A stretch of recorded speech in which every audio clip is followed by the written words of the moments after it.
The engineering offices at Heckler Koch in Oberndorf, Germany, in early 1997 felt different than they had for decades.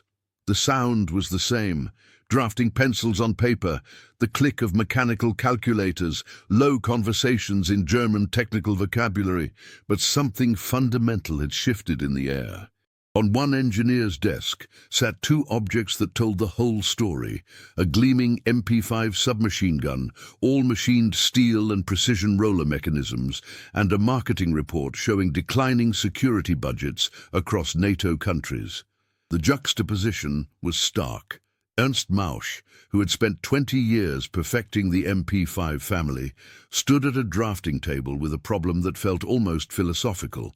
The company's reputation had been built on uncompromising engineering, every component machined to tolerances that made other manufacturers shake their heads. The MP5's roller-delayed blowback system was a masterpiece of mechanical design, but it required specialized tooling, skilled machinists, and assembly workers who understood the subtle art of fitting precision parts. Each unit took hours to build and cost accordingly. The directive from management was clear but uncomfortable: design a compact tool that could be manufactured at 1/3 the cost of an MP5 while maintaining H&K reliability. It would need to chamber 45 ACP for the American law enforcement market, which had never fully embraced 9mm. It should be adaptable to 40 S&W and 9mm without requiring entirely different manufacturing lines. And it needed to be producible with the kind of modern materials and processes that had made competitors so profitable. Mausch looked at the MP5 on his desk, an instrument so refined that each one was slightly unique, requiring a specialist who knew its particular personality. He thought about the American police departments sending purchasing inquiries for equipment they couldn't quite afford. He considered the special operations units worldwide that wanted H&K quality, but faced budget constraints their predecessors never knew. The geopolitical landscape had changed, and with it, the assumption that large-scale contracts would flow forever. The initial sketches looked nothing like an MP5. Where the classic design featured a steel receiver with complex internal geometries, these drawings showed something almost shockingly simple: a polymer frame, a heavy bolt traveling in a straight line, a barrel that didn't need the intricate locking mechanisms that made the MP5 so sophisticated. It was blowback in its purest form, the same principle used in some of the first automatic designs ever built, dressed in modern materials. Some engineers found it almost offensive. This was Heckler Koch, the company that had revolutionized equipment engineering with complex, brilliant mechanisms. Now they were being asked to design something a mechanical engineering student could understand in an afternoon. But Mausch saw something else: the challenge of achieving reliability through simplicity rather than complexity, of making a system that worked not because every part was individually perfected, but because the entire design was fundamentally sound. It was a different kind of engineering excellence, one that the economic reality of 1997 demanded. If stories like this help you see how engineering quietly shaped history, tell us in the comments what surprised you so far, and stay with us for the next chapter. The pressure on Heckler Koch in the late 1990s wasn't just financial, it was existential. The company that had defined modern engineering for government agencies was watching its market fragment and contract simultaneously. American police departments wanted 45 ACP caliber equipment that German engineers had traditionally dismissed as inefficient. Budget-conscious administrations worldwide were discovering that polymer-framed tools from Austria and Italy could perform adequately at dramatically lower costs. Even elite units, traditionally willing to pay premium prices for H&K quality, were questioning whether complex mechanisms justified their expense. Ernst Mausch's design team faced a problem that couldn't be solved with traditional H&K thinking. The MP5 had succeeded precisely because it pushed engineering complexity to serve reliability. The roller-delayed blowback system managed energy in ways that pure blowback couldn't match, allowing controllable operation even in 9 mm. But that system required a precisely machined bolt carrier, a barrel extension with roller cam surfaces machined to exacting specifications, and a receiver that accommodated the geometry of rollers moving in and out of locking recesses. The manufacturing knowledge was institutional, accumulated over decades. You couldn't simply teach it to new machinists or transfer it to different facilities. The Universal Machine Pistol Project, quickly shortened to UMP in internal documents, needed to abandon that accumulated expertise, which felt like abandoning identity itself. The design parameters were uncomfortably specific. The equipment must function reliably with 45 ACP ammunition, known for its heavy, slow-moving projectiles and substantial recoil impulse. It must be light enough for extended carry, but heavy enough that pure blowback operation wouldn't generate excessive feedback. The polymer receiver must be rigid enough to maintain accuracy, but flexible enough to absorb shock without cracking. And crucially, the design must be simple enough that manufacturing could be largely automated with minimal hand-fitting required. Mauch's team made a decision that initially seemed like regression. They would use straight blowback, the same operating principle employed by designs from decades prior. But they would combine it with modern materials, science, and careful attention to mass distribution. The bolt would be heavy, much heavier than an MP5's, providing the inertia needed to keep the system closed during the pressure spike of activation. The recoil spring would be carefully calibrated to absorb energy without causing the bolt to slam forward violently. The polymer frame would contribute to both weight reduction and cost savings while providing enough structural rigidity. The internal debates were intense. Senior engineers who had spent careers perfecting roller-delayed systems argued that blowback was a step backward, that it sacrificed the precise control that made H&K equipment legendary. But younger engineers countered with market data. Agencies weren't buying MP5s anymore because they couldn't afford them, and reliability data showing that simpler mechanisms often meant fewer things that could fail in adverse conditions. The polymer versus steel debate was similarly contentious, with traditionalists insisting that machined steel receivers were fundamental to H&K identity. What ultimately drove the decision was a recognition that the alternative to simplification wasn't continuation of the status quo, it was irrelevance. Other manufacturers were capturing market share not because their equipment was superior in absolute terms, but because they offered adequate performance at acceptable prices.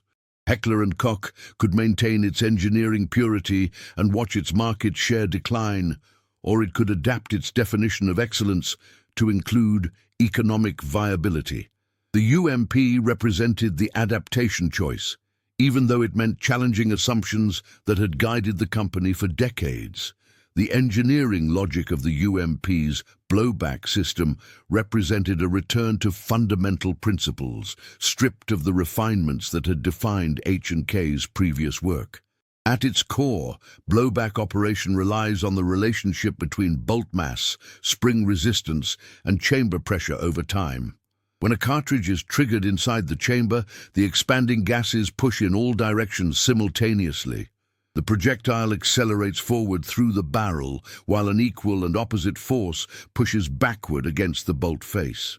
In a locked system like the MP5, mechanical elements prevent the bolt from moving until pressure drops. In pure blowback, only the bolt's inertia and the recoil spring's resistance hold the system closed. The critical engineering challenge is timing. The bolt must remain stationary long enough for the projectile to exit the barrel and for chamber pressure to drop to safe levels. But it must begin moving before pressure builds to levels that could damage the casing or components. This timing is achieved through precise calculation of bolt mass and spring rates. 4. 45 ACP, which generates relatively low chamber pressure compared to high-powered rifle rounds, but delivers substantial momentum due to the projectile's heavy mass. The bolt needed to weigh approximately 540 grams, significantly heavier than the MP5's bolt and carrier assembly combined. The recoil spring serves multiple functions in this system. During activation, it provides resistance that helps keep the bolt closed during the pressure peak. As the bolt begins its rearward travel, the spring compresses, absorbing kinetic energy that would otherwise be transmitted directly to the operator. At full compression, the spring stores this energy, then releases it to drive the bolt forward, stripping a new cartridge from the magazine and chambering it. The spring rate, how much force is required to compress at a given distance, had to be calibrated precisely.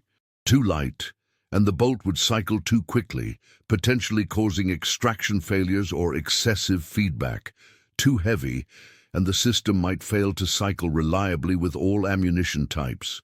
The barrel's design also contributed to system timing.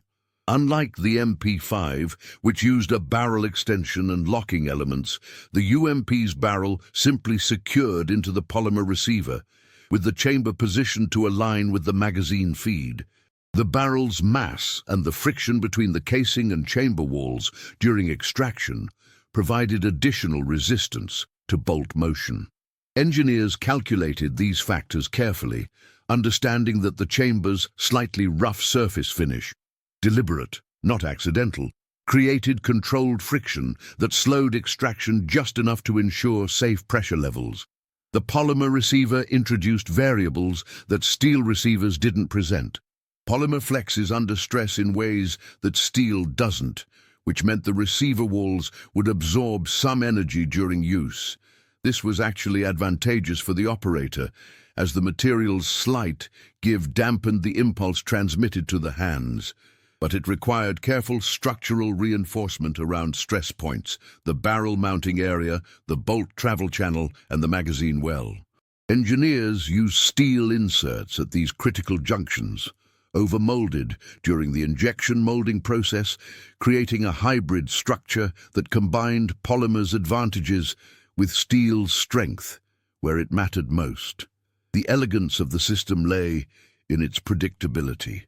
With the MP5's roller-delayed system, slight variations in component tolerances could affect timing in complex ways, requiring skilled technicians to diagnose and correct issues. The UMP's blowback system was more tolerant of manufacturing variation. As long as bolt mass and spring rate remained within specification, the tool would function reliably.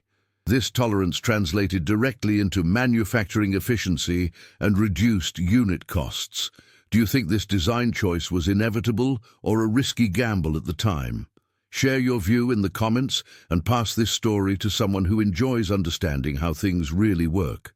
The first UMP prototypes appeared in late 1997, and they immediately revealed the gap between theoretical calculations and physical reality. On paper, the blowback system with a 540-gram bolt should have functioned smoothly with 45 ACP ammunition. In practice, early testing produced excessive recoil, extraction problems with certain brands, and concerning stress cracks in the polymer receiver around the barrel mount after fewer than 1,000 cycles. The engineering team had designed a mechanically sound system, but they had underestimated how unforgiving blowback operation could be when every variable wasn't perfectly aligned. Ernst Mauch and his team conducted systematic testing, isolating individual variables. They discovered that commercial 45 ACP ammunition varied more than they'd anticipated in both powder charge and weight, which meant chamber pressure curves were inconsistent. Some rounds generated sharp pressure spikes that stressed components, while others produced lower pressures that barely cycled the action. The bolt mass needed adjustment, not just total weight, but weight distribution. Concentrating mass toward the bolt face improved timing, while adding weight to the rear affected spring compression dynamics. The polymer receiver presented its own challenges. Initial designs used glass-filled nylon, chosen for its strength-to-weight ratio. But prolonged use heated the polymer beyond its optimal temperature range, causing dimensional changes that affected bolt travel. The stress cracks around the barrel mounting points indicated that steel insert positioning wasn't optimal. The transition zone where polymer met steel was experiencing a concentration of forces. Engineers redesigned the insert geometry, extending the steel reinforcement further into the polymer body, and modifying the over-molding process to create better material bonding. The recoil spring underwent multiple iterations. The initial spring rate was too light, causing the bolt to cycle violently and inducing premature wear on both the bolt face and chamber. Increasing the spring rate solved that problem, but created feeding issues. The bolt didn't have sufficient energy to strip cartridges reliably from the magazine. The solution involved a dual spring system, a heavy primary spring that controlled bolt velocity, supplemented by a lighter secondary spring that provided additional energy during the forward cycle without increasing resistance during compression. Testing expanded beyond the laboratory to include field trials with actual law enforcement units in Germany and the United States. Feedback revealed issues that laboratory testing hadn't anticipated. The original magazine release location caused accidental activations during tactical use. The charging handle design didn't work well with gloved hands, and the sights, while adequate for range use, were difficult to acquire quickly under stress. These weren't fundamental engineering problems, but they highlighted how a design optimized for manufacturing efficiency might overlook operator ergonomics. The caliber conversion capability required its own development process. Converting between 45 ACP, 40 S&W and 9mm wasn't simply a matter of changing barrels and magazines. The bolt mass appropriate for 45 ACP was excessive for 9mm, which operates at higher pressure with lighter projectiles.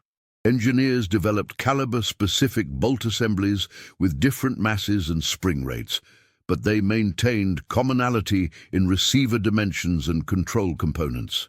This meant users could convert calibers by replacing the barrel, bolt assembly, and magazine, without requiring master-level expertise or special tools.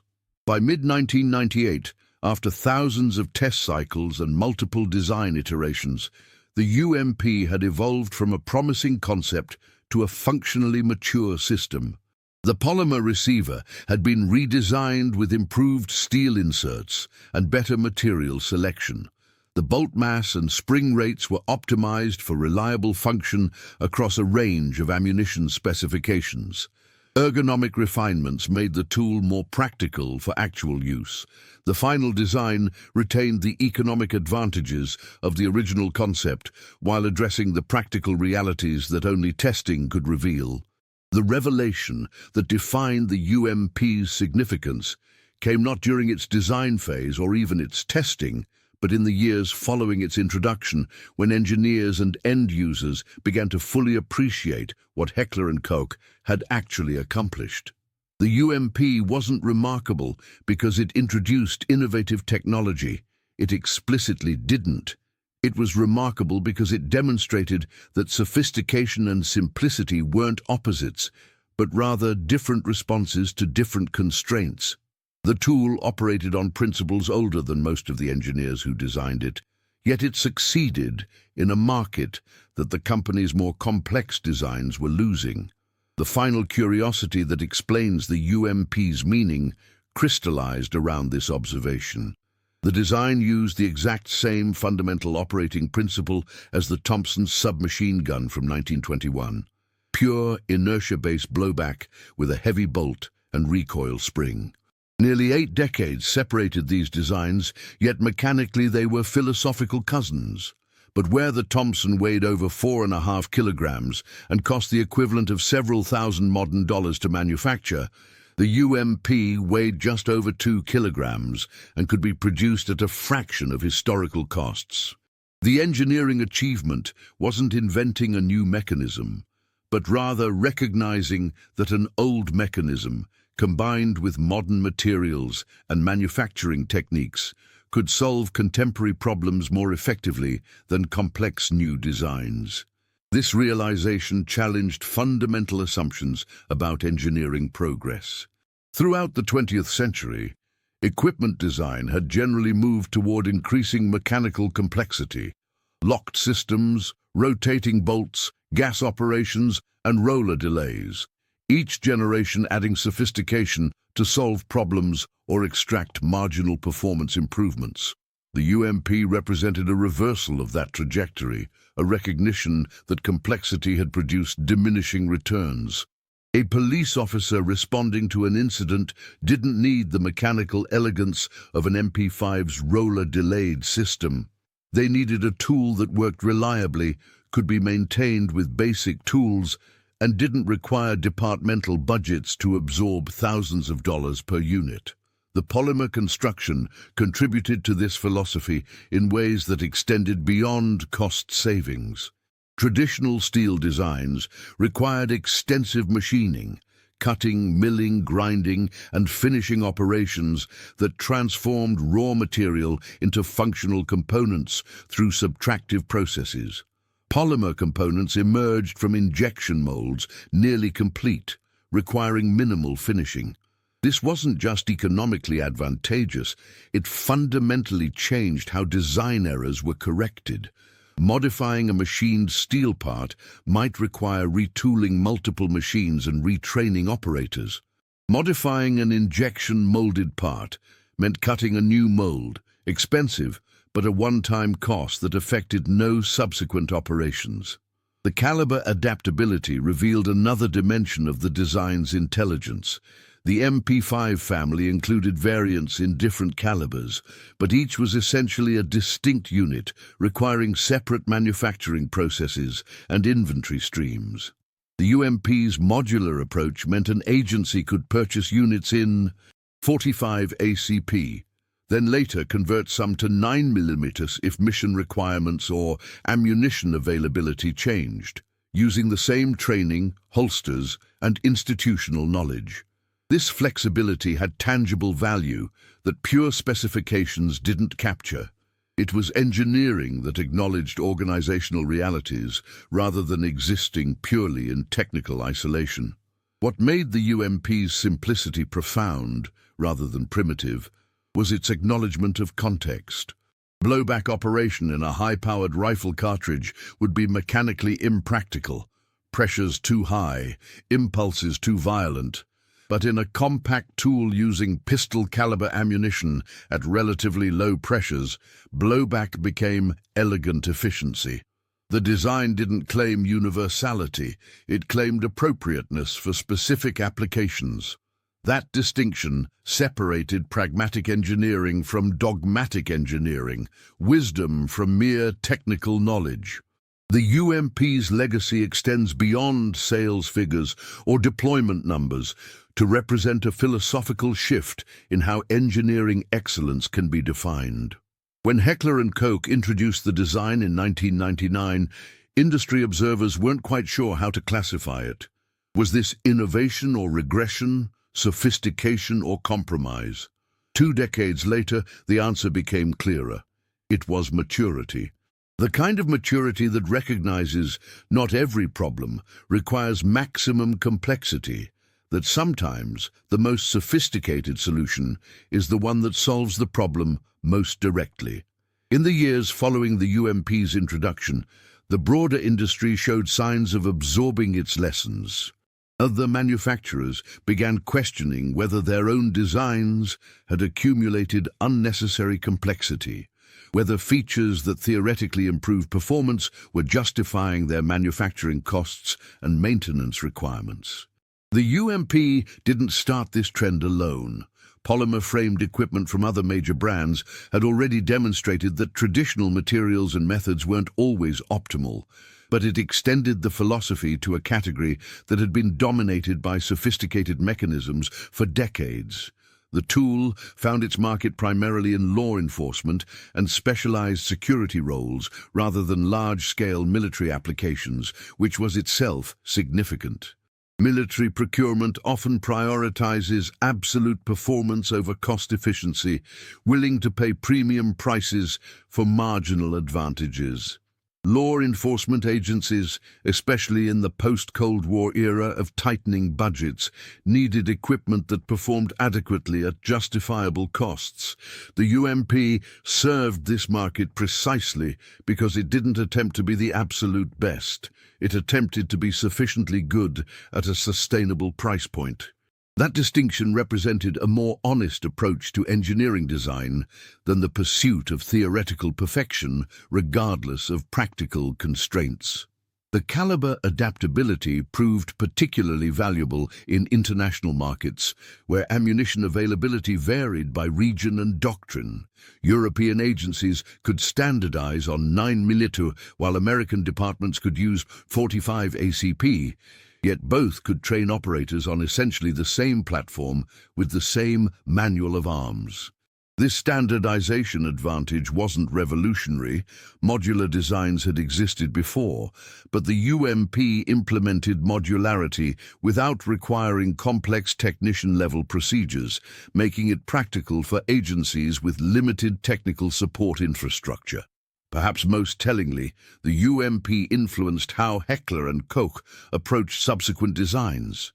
The lessons learned from designing for manufacturability without sacrificing reliability informed numerous modern projects. The company discovered that admitting constraints, budgetary, manufacturing, and market, didn't mean abandoning standards. It meant directing engineering excellence towards solving real problems rather than pursuing technical sophistication for its own sake. The roller-delayed blowback system that made the MP5 legendary didn't disappear, but it was no longer treated as the only valid approach to every design challenge. The broader meaning of the UMP emerges from this context. Engineering exists to solve problems, not to demonstrate cleverness. The most brilliant mechanism is worthless if it's unaffordable, unmaintainable, or inappropriate for its intended application. The UMP succeeded because it matched mechanism to mission, cost to value, and complexity to requirement.